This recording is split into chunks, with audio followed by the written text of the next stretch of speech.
రంగా బాగా చూసేసాడు. ఇప్పుడు ఏం చెప్పాలి? నీ చెల్లెలి మాటలు విన్నావా? బాక్సింగ్ ప్రాక్టీస్ కి రాదట. తను ఎందుకంత మొండిగా మాట్లాడుతోంది? అంత మొండిగా మాట్లాడుతుందంటే ఇంట్లో ఏదో జరిగి ఉండాలి. పెద్దమ్మేమేనందా? పెద్ద బాబు ఏటి అనలేదు బా. మరి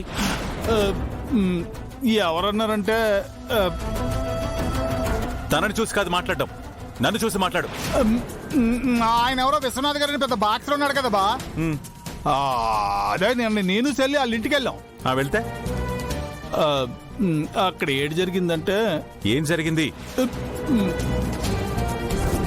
డెలివరీ గర్ల్ గా కూడా పనిచేస్తుంటావా నువ్వు?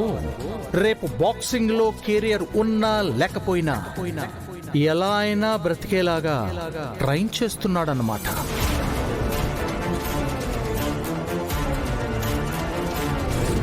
బాక్సింగ్ కెరియర్ లో ఓడిపోయిన ఒక మగవాడు ఆఫ్టర్ ఆల్ ఒక ఆడదాన్ని అడ్డు పెట్టుకుని కెరియర్ ని గుర్తింపుని తిరిగి సంపాదించుకోవాలనుకుంటున్నాడని నేను అనుకుంటున్నాను.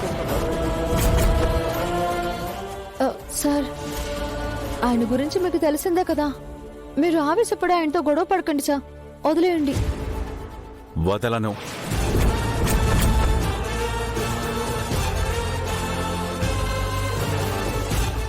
ఆయన అభిప్రాయం తప్పని ఆయనకి తెలిసే వరకు వదిలే ప్రసక్తే లేదు. అయితే ఇప్పుడు ఏటంటావు బావా? వెళ్ళి తగుగాని పెట్టుకుంటావు ఏంటి? గొడవ పడితేనో ఆర్గ్యుమెంట్ చేస్తేనో ఆయన అభిప్రాయం తప్పని తెలియజేయలేం. అదే గంగ బాక్సింగ్ లో గెలిచిందనుకో, ఆయన అభిప్రాయం తప్పని ఆయనే తెలుసుకుంటాడు.